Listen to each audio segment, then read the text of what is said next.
સાહેબ વધુ 5 લોકો સામે ફરિયાદ નોંધાવી છે. શું આખી હકીકત છે ને શું કાર્યવાહી? Rajkot city police commissioner Shri Brijesh Kumar Jha સાહેબ, અધિક પોલીસ કમિશનર શ્રી મહેન્દ્ર બગડિયા સાહેબ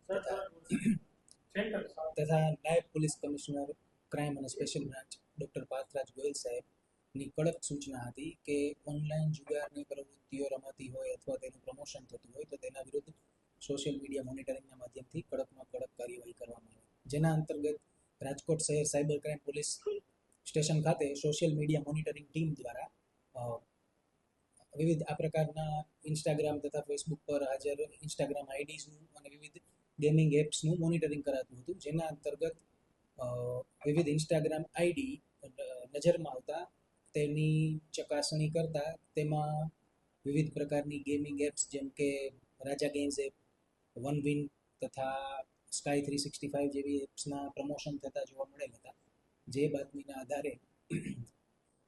સાયબર ક્રાઇમ પોલીસ સ્ટેશનના પીઆઈઝના અંડરમાં અલગ અલગ ટીમ બનાવી અને તારીખ 20/4/2025 તથા 21/4/2025ના રોજ કુલ 8 ગુના દાખલ કરવામાં આવ્યા અને જેમાં આરોપીઓ વિરુદ્ધ કાયદેસરની કાર્યવાહી કરવામાં આવે છે. કઈ રીતના ગેમિંગ એપ્લિકેશન માર્કેટિંગ કરતા હતા એ લોકોને શું ફાયદો થતો શું? આના અંતર્ગત વિવિધ આરોપીઓ છે એ પોતાના ઇન્સ્ટાગ્રામ આઈડી બનાવી અને તેમના જે રીતે ફોલોઅર્સ હોય છે એને ધ્યાનમાં રાખી અને વિવિધ ગેમિંગ એપ્સને પોતાની રીલ્સમાં મૂકી અને એ ગેમ્સ કઈ રીતે રમી શકાય છે,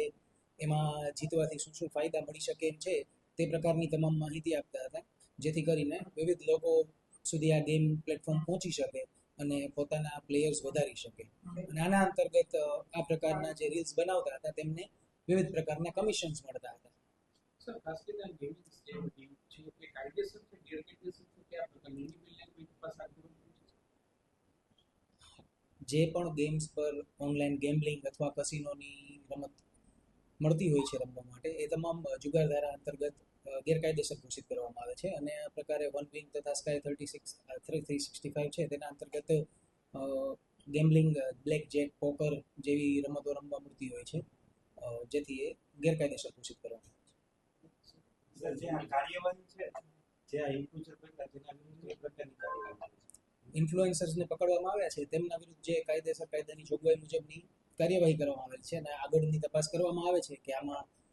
આરોપીઓ હજુ આગળ કંઈ મળી શકે એમ છે